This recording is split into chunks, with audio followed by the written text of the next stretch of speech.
పారేటి గంగమ్మ తల్లిని నల్ల రేగల్లపై పారించే మన పెద్ద రైతన్న చేసుకోవడానికి కెనాల్ నుండి అనుమతి ఇచ్చి మా పెదవాయి చెరువుకు నీటిని పంపిణీ చేసే విధంగా చర్యలు తీసుకోవడం పట్ల దత్తాయిపల్లి గ్రామ ప్రజలందరి తరఫున రైతులందరి తరఫున ప్రత్యేక కృతజ్ఞతలు ధన్యవాదాలు తెలియజేస్తున్నాం.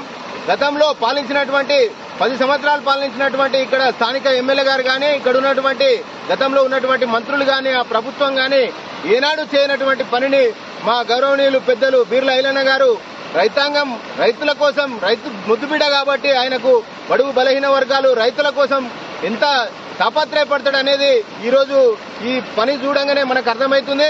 అందుకే మేము మా దత్తాయిపల్లి గ్రామ ప్రజలందరి తరఫున రైతాంగం తరఫున మరొకసారి ధన్యవాదాలు కృతజ్ఞతలు తెలియజేస్తున్నాం. సంతోషం.